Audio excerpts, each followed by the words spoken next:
Hello students. बेटा कल हमारा जो लेक्चर था उसके अंदर हमने behaviour of dielectric under the external electric field ये बात पढ़ी थी, ये टॉपिक पढ़ा था। ठीक है, तो उसमें कुछ छोटा सा पॉइंट रह गया था, हम उसको आज डिस्कस कर लेते हैं एक बार पहले। तो बेटा उसमें क्या था हमारा, हमने एक टर्म पढ़ी थी पी और एक टर्म पढ़ी थी सिग्मा पी। ये जो पी है बेटा, ये क्या बताया था मैंने आपको, ये बताया था पोलराइजेशन वेक्टर। ठीक है, और ये सिग्मा पी क्या थी, पोलराइज चार्ज डेंसिटी। आपने ये पढ़ा था कि जब किसी डाइलेक्ट्रिक को एक्सटर्नल इलेक्ट्रिक फील्ड में रखा जाता है तो उसके अंदर एक इनसाइड द डाइलेक्ट्रिक एक फील्ड सेटअप हो जाती है जिसको पोलराइजिंग फील्ड बोलते हैं, इंड्यूस्ड पोलराइजिंग फील्ड। ठीक है, और उसकी वजह से क्या होता है बेटा, जो नेट फील्ड होती है डाइलेक्ट्रिक की वो रिड्यूस हो जाती है। तो reduced value of electric field को हमने इससे रिप्रेजेंट किया था, ये बात आपने पढ़ी थी। ठीक है, तो अब हमें पता है कि डाइलेक्ट्रिक का पोलराइजेशन होता है जब उसको एक्सटर्नल इलेक्ट्रिक फील्ड में रखा जाता है। तो जब पोलराइजेशन होता है तो डायपोल्स बनेंगे। तो बेटा dipole moment of the atom अगर हम बात करें तो वो किससे रिप्रेजेंट किया जाएगा, जब डायपोल्स बनेंगे तो डायपोल मोमेंट क्या होगा, क्यू पी इंटू डी। ठीक है, और अगर हमारे पास ये डाइलेक्ट्रिक है, मान लिया डाइलेक्ट्रिक ले लिया बेटा, ठीक है, तो अगर इसका area of cross section A है और जो इसकी चार्जेस के बीच की जो सेपरेशन रहेगी यहाँ और यहाँ वो अगर डी मान ले तो बेटा डायपोल मोमेंट कैसे रिप्रेजेंट किया जाएगा, क्यू इंटू डी से रिप्रेजेंट किया जाएगा। ठीक है, तो इसीलिए डायपोल मोमेंट को हमने ये लिख दिया।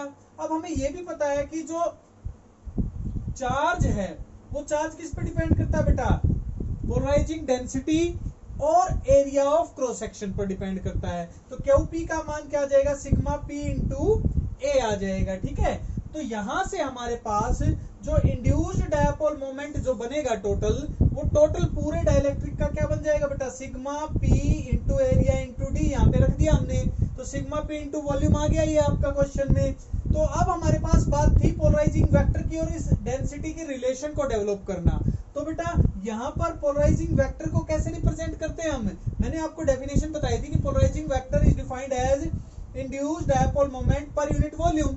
तो इंड्यूस्ड डायपोल मोमेंट ये आया है, इसको वॉल्यूम से डिवाइड कर दिया तो क्या बच गया, सिग्मा पी। तो इस रिलेशन से हमें पता चला कि जो पोलराइजिंग वेक्टर होता है वो किसके बराबर होता है, पोलराइजिंग डेंसिटी के बराबर होता है। जितनी ज्यादा पोलराइजिंग डेंसिटी होगी उतनी ही ज्यादा वैल्यू किसकी आएगी, पोलराइजिंग वेक्टर की आएगी।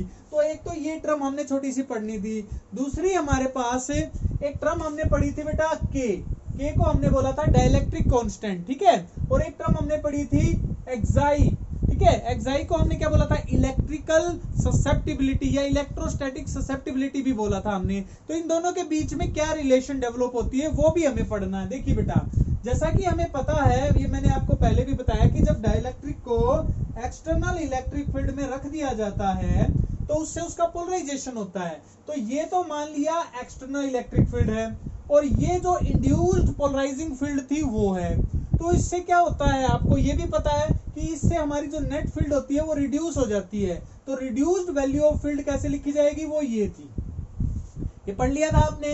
ईपी को हम कैसे लिखेंगे, क्योंकि ईपी किसकी वजह से है, जितना ज्यादा चार्ज क्रिएट हुआ है पोलराइजेशन से उसकी वजह से है। तो polarizing density by sigma not, ठीक है, sorry epsilon not, sigma P by epsilon not. तो पी बाई और सिग्मा पी, अभी देखिए बेटा यहाँ पर भी मैंने आपको करवाया कि पी किसके बराबर, सिग्मा पी किसके बराबर होता है, पी के बराबर। तो पी बाई एप्सिलॉन नॉट। और पोलराइजिंग वेक्टर एक और डेफिनेशन मैंने बताई थी कि जो पोलराइजेशन वेक्टर है that is directly proportional to the electric field. बेटा जितनी ज्यादा फील्ड वहां पर होगी, इंड्यूस्ड फील्ड जितनी बनेगी उतना ही ज्यादा पोलराइजिंग वेक्टर आएगा। ठीक है, तो P की वैल्यू डायरेक्टली प्रोपोर्शनल है, तो यहां पर हमने इस वैल्यू को निकाला था, ये हमने लिख दी। इस वैल्यू को यहां पर पुट कर देंगे। ठीक है, तो हमारे पास E नॉट की वैल्यू क्या आ जाएगी, E plus EP, E plus P by epsilon not, और P की वैल्यू को पुट करने के बाद मेरे पास रिजल्ट आ गया ये वाला। ठीक है, और E नॉट बाई E जो होता है, मैंने आपको डेफिनेशन बताई थी कि ratio of external electric field to the reduced value of electric field, वो क्या होती है, डाइलेक्ट्रिक कांस्टेंट होती है। तो डाइलेक्ट्रिक कांस्टेंट और ससेप्टिबिलिटी के बीच में क्या रिलेशन आ गई, डायरेक्ट रिलेशन आ गई बेटा। डायरेक्टली प्रोपोर्शनल होता है डाइलेक्ट्रिक कांस्टेंट किसके, ससेप्टिबिलिटी के। और यहां से अगर आप एक और ऐसे रिलेशन बनाना चाहें तो ये भी आप लिख सकते हैं। तो ये दो टॉपिक हमारे कल रह गए थे, हमने आज इसको समझा कि किस प्रकार से ये टर्म्स आपस में रिलेट करती हैं। अब हमारा नया टॉपिक हम स्टार्ट करेंगे बेटा। ये प्रीवियस टॉपिक था जो हमारा थोड़ा सा पेंडिंग था। अब नेक्स्ट टॉपिक में हम क्या करने जा रहे हैं बेटा, हम ये पढ़ेंगे कि भाई कंडक्टर को जब चार्ज दे देते हैं, आप सभी को पता है कि charge given to the conductor resides on the surface of the conductor. ये बात आपको पता है कि अगर मैंने किसी कंडक्टर को चार्ज, मान लिया ये कंडक्टर है, इसको चार्ज दे दिया तो वो सारा चार्ज उसकी सरफेस पर डेवलप हो जाएगा। ठीक है, इससे क्या पता चलता है, इससे ये पता चलता है कि जो हमारा कंडक्टर है, कंडक्टर कैन स्टोर चार्ज। ये सीधी सी बात पता चलती है। अभी कंडक्टर क्या कर सकता है बेटा, चार्ज को स्टोर कर सकता है। तो इसी एबिलिटी को, the ability of a conductor, the measure of the ability of a conductor to store the charge और electrical energy is known as capacitance. तो आज का जो हमारा टॉपिक रहेगा वो पहले पढ़ना, हमें क्या पढ़ना बेटा, कैपेसिटेंस क्या होता है। कैपेसिटेंस क्या बताएगा हमें, it is the measure of ability of any conductor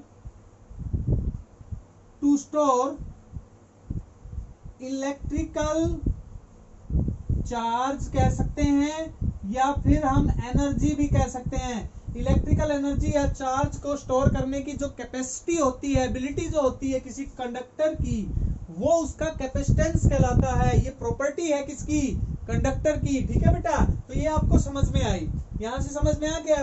तो इस कैपेसिटेंस को मेजर किस में किया जाता है, मेजर किया जा सकता है। ठीक है, तो कैपेसिटेंस जो एक क्वांटिटी है उसको मेजर करने की जो यूनिट रहेगी वो यूनिट बेटा क्या दी जाएगी, फैराड। ठीक है, तो farad is the unit of measurement of capacitance. Clear होगी बात। फैराड की जो रिप्रेजेंटेशन है, ठीक है, वो कैसे रिप्रेजेंट की जाती है और कैसे निकल कर आती है। देखिए बेटा, ध्यान से देखिए यहाँ पर क्या डेवलप हो रहा है कि जब हमने इसको मान लिया क्यू चार्ज दिया, क्यू चार्ज इसकी सरफेस पर आ गया, तो इसकी सरफेस पर चार्ज के डिस्ट्रीब्यूशन की वजह से पोटेंशियल डेवलप हो गई वी, मान लिया वी पोटेंशियल डेवलप हो गई।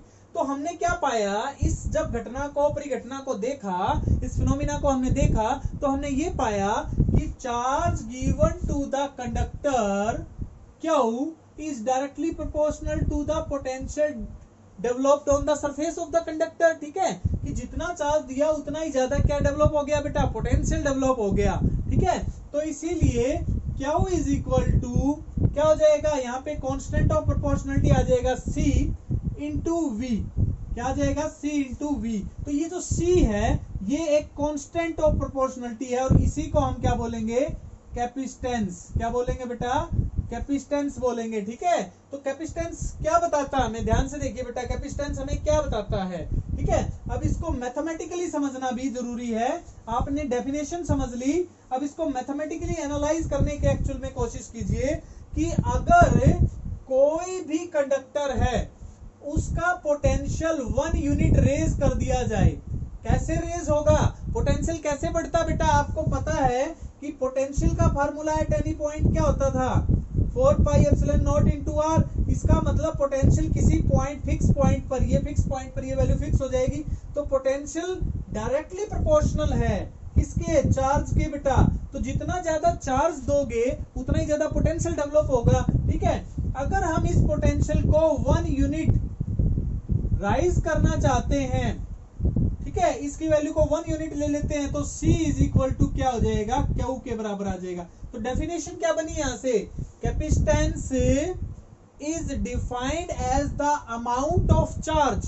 कैपेसिटेंस को चार्ज की टर्म में डिफाइन किया जा सकता है। Capacitance is defined as the amount of charge required to raise rise the potential of a conductor, ठीक है, to 1 यूनिट। किसी भी कंडक्टर के पोटेंशियल को 1 यूनिट तक राइज करने के लिए जो चार्ज गिवन होता है बेटा, उस चार्ज की फॉर्म में हम कैपेसिटेंस को डिफाइन कर सकते हैं। बात समझ में आई? क्लियर हो गई पिक्चर? अब मैंने क्या बताया, इसको मेजर किस में किया जाता है? फैराड में मेजर किया जाता है। तो अभी अभी हमने ये जो डेफिनेशन पढ़ी थी, तो C इज इक्वल टू क्या आ जाएगा? Q by V। ध्यान से देखिए बेटा, यदि हम किसी कंडक्टर को 1 कूलम चार्ज दें और उससे उसका पोटेंशियल जो है वो 1 वोल्ट बढ़ जाए, तो हम कहेंगे कि उस कंडक्टर का कैपेसिटेंस 1 फैराड है।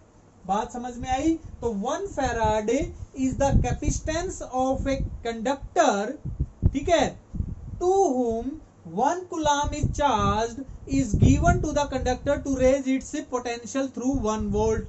ठीक है, तो 1 फैराड उस कंडक्टर का कैपेसिटेंस है जिसको हमने 1 कूलम चार्ज दिया, क्या करने के लिए? उसके पोटेंशियल को 1 वोल्ट तक बढ़ाने के लिए, ठीक है, राइज करने के लिए। समझ में आ गई बात?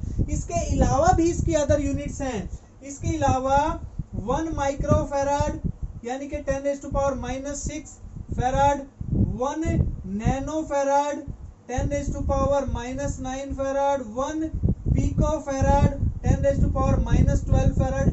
ये भी अदर यूनिट्स भी हैं बेटा, जो हमारी फैराड को मेजर करने में यूज की जाती है, कैपेसिटेंस को मेजर करने में यूज की जाती है। इसके अलावा बेटा कुछ और यूनिट्स भी हैं, जैसे इलेक्ट्रोस्टैटिक और इलेक्ट्रोमैग्नेटिक, 2 यूनिट और बनती हैं इसकी, वो भी मैं डिस्कस कर लूंगा यहाँ पर कि भाई हमारा जो कैपेसिटेंस है उसकी एक इलेक्ट्रोस्टैटिक यूनिट भी होती है, और वो होती है बेटा, क्या होती है? 1 स्टेट फैराड। 1 स्टेट फैराड होती है बेटा। 1 स्टेट फैराड किसके बराबर होगा? 1 state coulomb divided by 1 state volt. 1 state coulomb by 1 state volt किसको रिप्रेजेंट करेंगे? 1 स्टेट फैराड को रिप्रेजेंट करेंगे। ठीक है, बात समझ में आई? और 1 फैराड के अंदर 9 × 10⁻11 स्टेट फैराड होते हैं। आपको ये भी पता होना चाहिए, ये तो सिर्फ आपको मेजरमेंट में न्यूमेरिकल में यूज करना होगा। तो इलेक्ट्रोस्टैटिक यूनिट अगर आपसे कोई पूछ ले कैपेसिटेंस की, तो स्टेट फैराड होती है बेटा। और यदि कोई आपसे इलेक्ट्रोमैग्नेटिक यूनिट पूछ ले, कौन सी? एक तो मैंने इलेक्ट्रोस्टैटिक यूनिट बताई बेटा, और दूसरी कौन सी बता रहा हूं अभी मैं? Electromagnetic unit, EMU। Electromagnetic unit क्या है? वो है 1 एब फैराड। ठीक है, स्टेट फैराड की बजाय 1 एब फैराड आ जाएगा। बात समझ में आई? तो इसकी वैल्यू भी अब आपको क्या याद रखनी है कि 1 फैराड जो होता है, ठीक है, वो किसके बराबर होता है? 1/10⁹ एब फैराड के बराबर होता है। ये वैल्यू आपको याद रखनी है। तो ये थी बेटा यूनिट्स ऑफ मेजरमेंट। ठीक है, कि अगर हमें कैपेसिटेंस नापना है किसी कंडक्टर का, तो वो किस यूनिट में नापा जाएगा और कब कौन सी यूनिट यूज करनी है, वो आपको समझ में भी आ गई है। ठीक है, अब बात करते हैं, अब हमें पता चल गया कि कैपेसिटर जो है, या सॉरी कंडक्टर जो है, कंडक्टर को चार्ज देने से, ठीक है, उसका पोटेंशियल रेज होता है। अगर मेरे पास एक पर्टिकुलर टाइप ऑफ कंडक्टर है, तो उसका जो कैपेसिटेंस है वो किन किन फैक्टर्स पे डिपेंड करेगा, वो देखेंगे। अगर मैं यहां पर बात करूं, हमारा जो टॉपिक है, हमारा टॉपिक है बेटा capacitance of A spherical conductor. ठीक है, कि अगर मेरे पास स्फेरिकल कंडक्टर है बेटा, तो उसका कैपेसिटेंस क्या आएगा? क्लियर पिक्चर हो गई? तो मेरे पास एक स्फेरिकल कंडक्टर मैंने ले लिया, ये ले लिया। ठीक है, अब इस कंडक्टर को चार्ज दोगे तो charge will reside on the surface of the conductor, ये आपको पता है। और मान लिया ये इसका रेडियस हो गया R। ठीक है, क्लियर हो गई बात? तो Q is the charge given to the conductor. ठीक है, तो उससे अगर हमें इस P पॉइंट पर पोटेंशियल निकालनी है, पोटेंशियल एट पॉइंट P, तो कैसे रिप्रेजेंट करोगे? लिखी जाएगी बेटा Q upon 4 pi epsilon not into R. This is the value of potential on the surface of a conductor, spherical conductor. Clear होगी बात। हमें निकालना है इसका कैपेसिटेंस। तो कैपेसिटेंस की डेफिनेशन क्या थी? कैपेसिटेंस की डेफिनेशन थी बेटा चार्ज पर यूनिट वोल्ट या पोटेंशियल। ठीक है, यहां पर क्या लिखेंगे? पोटेंशियल भी लिखेंगे। तो रिजल्ट क्या बनेगा बेटा? चार्ज क्या है? Q, और P पॉइंट पर पोटेंशियल कितनी है? Q upon 4 pi epsilon not into R. Q से Q कैंसिल हो गया, रिजल्ट आ गया 4 pi epsilon not into R. यहां से हमने क्या सीखा? C is directly proportional to R। ये क्या बताता है? R क्या थी बेटा? इस सेंटर पॉइंट से दूरी।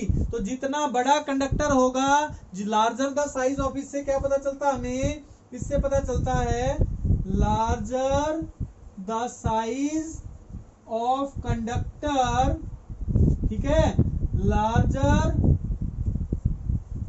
It's capacitance. ठीक है, ये बात आपको याद रखनी है। तो ये समझ में आ गया आपको कि किस प्रकार से स्फेरिकल कैपेसिटर का या कंडक्टर का कैपेसिटेंस वेरी करता है। अब बेटा क्योंकि हम अर्थ को भी क्या मान के चलते हैं, यही डायग्राम रखता हूं मैं, और हम इसी कंसेप्ट को यूज करते हुए हमारा नेक्स्ट टॉपिक क्या है? कैपेसिटेंस न्यूमेरिकली यूज किया जाता है बेटा। कैपेसिटेंस ऑफ अर्थ, हमारी जो अर्थ है बेटा उसका कैपेसिटेंस कितना आएगा? अब हमने अभी अभी पढ़ा है कि जो C होता है वो 4 pi epsilon not into R होता है। तो सेंटर से ये दूरी, ये रेडियस बन गया अर्थ के केस में। मान लिया ये हमारी अर्थ है, ठीक है, क्लियर होगी पिक्चर, और उसको Q चार्ज दिया, तो उसका कैपेसिटेंस पहली बात तो ना चार्ज पे डिपेंड कर रहा, ना पोटेंशियल पे डिपेंड कर रहा, वो तो किस पे? साइज पे डिपेंड कर रहा है। तो capacitance directly proportional to the size होता है। तो यहां पर हमें सिर्फ किसकी जरूरत है? साइज की। तो R यहां पर क्या रहेगा? रेडियस ऑफ, क्या रहेगा बेटा? रेडियस ऑफ अर्थ रहेगा। ठीक है, तो रेडियस ऑफ अर्थ कितना होता है वो आपको पता है, 6400 किलोमीटर। क्लियर होगी बात। और इसकी वैल्यू क्या होती है? 1 अपॉन 4 पाई एप्सिलॉन नॉट की वैल्यू होती है 9 इंटू 10⁹। तो हमारे पास इस वैल्यू को 4 पाई एप्सिलॉन नॉट की वैल्यू को क्या लिख देंगे? 1 बाई 9 इंटू 10⁹। इस वैल्यू को भी यूज करेंगे हम। तो रिजल्ट क्या बन गया? कैपेसिटेंस ऑफ अर्थ, अर्थ का कैपेसिटेंस कितना बन के आया? 1 बाई 9 इंटू 10⁹ इंटू 6400 किलोमीटर के मीटर बना दो। ठीक है, ये रिजल्ट समझ में आया। तो आपके पास कितना आ गया? 64/9 गुणा 10⁵ माइनस 9 कितना आ गया बेटा? 9 से 63, 7.11 गुणा 10⁻⁻4 फैराड। फैराड में रिप्रेजेंट किया जाता है। तो C इज इक्वल टू क्या आ गया? अगर हम इसको और शिफ्ट करें तो 711 माइक्रो फैराड। तो ये एक नंबर का क्वेश्चन भी आ जाता है कि अर्थ का कैपेसिटेंस कितना होता है। तो 711 माइक्रो फैराड आपको याद रखना है। ठीक है, और देखो क्योंकि अर्थ इतनी बड़ी है उसका कैपेसिटेंस भी माइक्रो में आ रहा है। तो फैराड बहुत बड़ी यूनिट है बेटा। ठीक है, तो अगर आपसे कोई पूछे कि कैपेसिटेंस की बड़ी यूनिट कौन सी है तो वो फैराड है। ठीक है, तो ये आपको समझ में भी आना चाहिए। ये पिक्चर क्लियर होगी आपको। तो हमने यहाँ पर कैपेसिटेंस के कंसेप्ट को पढ़ा, यानी कि यहां से हमने ये सीख लिया कि कोई भी कंडक्टिंग बॉडी अगर हम ले लें तो वो चार्ज को स्टोर करने की कैपेसिटी रखती है। ठीक है, तो हम अब बात करेंगे कैपेसिटर की। ठीक है, कि कैपेसिटर क्या होता है, कंडेंसर क्या होता है, जिसको एक प्रकार का ये भी क्या होता है बेटा, एक डिवाइस होती है। तो कैपेसिटर की अगर हम बात करें, कैपेसिटेंस तो आपको समझ में आ गया। अब हम बात करते हैं यहाँ पर कैपेसिटर क्या होता है बेटा। कैपेसिटर क्या है? ठीक है, it is a device which is use to store the electric charge और electric energy. A device used to store electric charge. ठीक है, एक ऐसी डिवाइस जिसका इस्तेमाल इलेक्ट्रिक चार्ज या इलेक्ट्रिक एनर्जी को स्टोर करने में किया जाता है। उसको हम क्या बोलते हैं बेटा, कैपेसिटर बोलते हैं। अब ये कैपेसिटर क्या होता है, इट कंसिस्ट ऑफ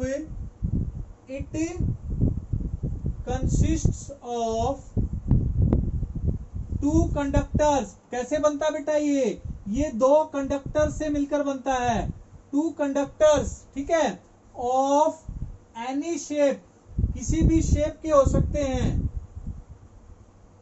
ठीक है, separated by a distance, separated by some distance. Clear होगी बात। तो ये कैसे बनाना है ये भी समझ में आ गया आपको कि ये दो कंडक्टर से बनेगा जिनको किसी भी शेप के होंगे तो शेप के अकॉर्डिंगली उसका नाम रख दिया जाएगा। जैसे मान लिया अगर दो प्लेन स्ट्रेट कंडक्टर हैं, दो स्ट्रेट कंडक्टर्स अगर एक दूसरे से, और एरिया ऑफ क्रॉस सेक्शन बेटा जैसे दो शीट्स ले ली मैंने, 4 शीट, ठीक है, तो इन दोनों 4 शीट्स को, समझ में आ गई बात। तो ये दो शीट लेकर जिनका एरिया ऑफ क्रॉस सेक्शन दोनों का बराबर है और उनके बीच की दूरी है d, तो ये दोनों मिलकर आपस में एक डिवाइस बनाएंगी। Combination of these two plane sheets will form a device that is known as parallel plate capacitor. तो इस डिवाइस का नाम क्या रख दिया जाएगा बेटा, पैरेलल प्लेट कैपेसिटर। अगर ये प्लेट ऐसे हो जाती हैं, ठीक है, इस शेप की, तो अब देखो शेप चेंज हो गई ना, तो यहां पर सर्कुलर शेप की होगी तो इसको बोलेंगे स्फेरिकल कैपेसिटर। और इसी प्रकार से हम सिलेंड्रिकल कैपेसिटर भी बना सकते हैं। तो आपको पता चला कि किस प्रकार से हम कैपेसिटर को रिप्रेजेंट करते हैं या कितने प्रकार से हम उसको लिख सकते हैं। बात क्लियर हुई आपकी कैपेसिटर के बारे में, ठीक है। तो आपको कैपेसिटर के बारे में समझ में आया। अब इस कैपेसिटर को रिप्रेजेंट कैसे किया जाता है बेटा, जो हमारा नॉर्मली तो हम किसी भी प्रकार का कैपेसिटर यूज कर सकते हैं। तो कैपेसिटर के लिए बेटा पैरेलल प्लेट खासकर बात करें, आमतौर पर हम यूज करते हैं, तो पैरेलल प्लेट कैपेसिटर को दो स्ट्रेट लाइन से रिप्रेजेंट किया जाता है ऐसे, ठीक है। अगर यही है सिर्फ लाइन तो इसको बोलेंगे फिक्स कैपेसिटर, यानी कि इसकी जो वैल्यू है वो जो गिवन वैल्यू है वही रहेगी। अगर हम इसके साथ क्या कर दें, इस प्रकार से एरो लगा दें तो ये वेरिएबल हो जाएगा। तो ये हो गया हमारा वेरिएबल कैपेसिटर। तो दोनों में अंतर भी समझ में आ गया आपको कि फिक्स कैपेसिटर और वेरिएबल कैपेसिटर क्या होता है। तो ये पिक्चर क्लियर हो गई। तो अब मैं बात करता हूं, क्योंकि हमने स्ट्रेट लिया है इसको, तो हम बात कर रहे हैं यहाँ पर पैरेलल प्लेट कैपेसिटर की। इसकी बात कर ले बेटा, पैरेलल प्लेट कैपेसिटर। अब सभी बच्चों को ये तो समझ में आ ही गया कि पैरेलल प्लेट कैपेसिटर कैसे बनेगा। हमें दो कंडक्टर लेने पड़ेंगे, दो स्ट्रेट कंडक्टर्स लेने पड़ेंगे जिनका एरिया ऑफ क्रॉस सेक्शन बराबर होगा और जिनके बीच में सेपरेशन होगी। तो a parallel plate capacitor consist of two straight conductors of same area of cross section and separated by some distance. Clear हो गई बात, ठीक है। अब ये जैसे हमने ले लिया, ये ले लिया बेटा, ठीक है, कॉम्बिनेशन बना लिया, इसको चार्ज दे दिया, ठीक है। अब एक मान लिया मेरे पास ये सिंगल इंसुलेटिंग स्टैंड पर हमने ये रख रखा है, तो बेटा इस कैपेसिटर की चार्ज को स्टोर करने की अपनी एक एबिलिटी होगी। उस एबिलिटी को हम इसके कैपेसिटेंस से रिप्रेजेंट करेंगे, ठीक है, यानी कि C is the capacity of this capacitor. तो क्या पाया जाता है बेटा कि जब हमने इसको चार्ज दिया, किसी भी थ्रू बैटरी लगा दी इसके साथ, तो वहां से चार्ज सप्लाई कर दिया हमने इस तरफ, तो क्या होगा बेटा, ये चार्ज को स्टोर करता रहेगा और इसका जो कैपेसिटेंस है उसके अकॉर्डिंगली ये उतना चार्ज को स्टोर करेगा और इसकी सरफेस पर क्या हो जाएगा, पोटेंशियल डेवलप हो जाएगा। तो V1 इसकी फर्स्ट सरफेस पर, या ये फर्स्ट प्लेट है, तो बेटा इस पर जो पोटेंशियल डेवलप हो गया वो हो गया V1, ठीक है। क्रिएट, समझ में आ गई बात। अब क्या होगा, अगर हम इसको बहुत और चार्ज दे दें मैक्सिमम लिमिट आने के बाद भी, तो ये चार्ज लीक करेगा, यानी कि सराउंडिंग को आयनाइज करेगा, ठीक है। Leakage of charge take place, discharging create हो जाएगी।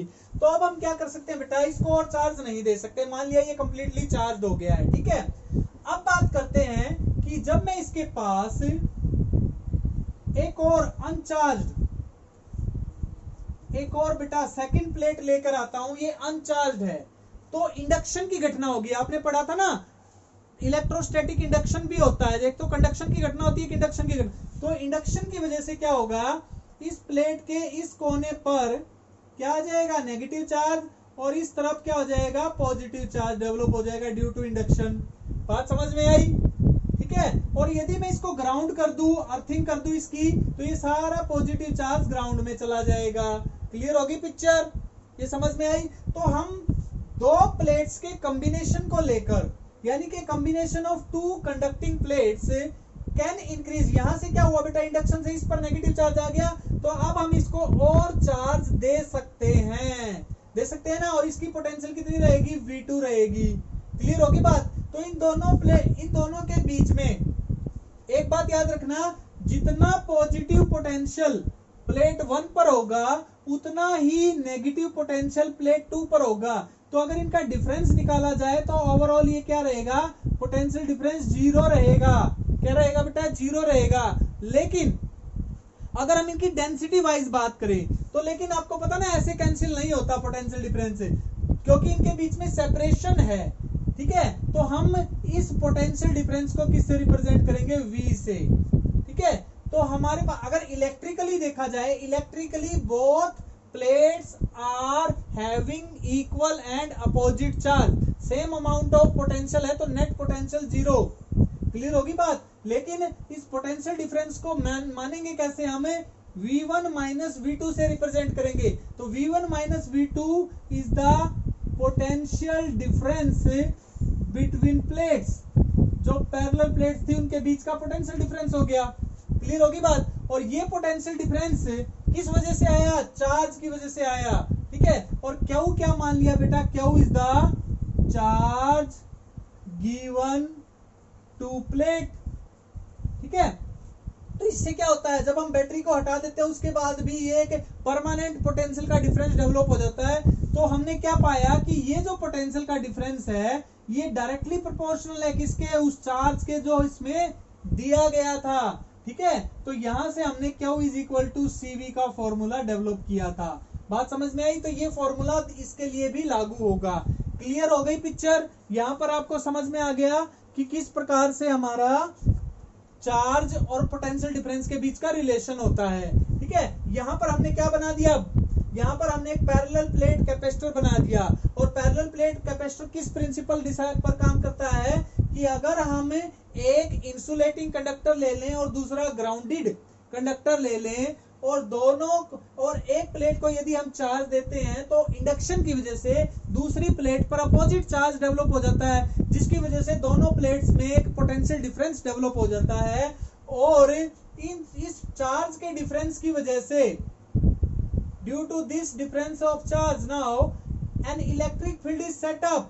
इलेक्ट्रिक फील्ड बन जाएगी बेटा पॉजिटिव से नेगेटिव की तरफ। ठीक है, और ये जो दूरी ले ली, मान लिया D ले ली। तो अगर हम एक छोटे से टॉपिक पर और डिस्कशन करें कि अगर हमें इस पैरेलल प्लेट कैपेसिटर का कैपेसिटेंस निकालना है, क्या निकालना बेटा, हमारा जो टॉपिक है वो अब क्या कह रहा है कि भाई आपने पैरेलल प्लेट कैपेसिटर तो बना दिया, अब आप मुझे इसका कैपेसिटेंस निकाल के बताइए। तो हमारा टॉपिक है capacitance of parallel plate capacitor, ये हमने करना है। तो देखिए बेटा कैसे निकालेंगे हम, हमें पता चल गया कि पोटेंशियल डिफरेंस V डेवलप हो गया। ठीक है, कितना देने से, चार्ज Q देने से। ये बात समझ में आ गई? तो आपको पता बेटा पोटेंशियल किसके बराबर होता है, इलेक्ट्रिक फील्ड इनटू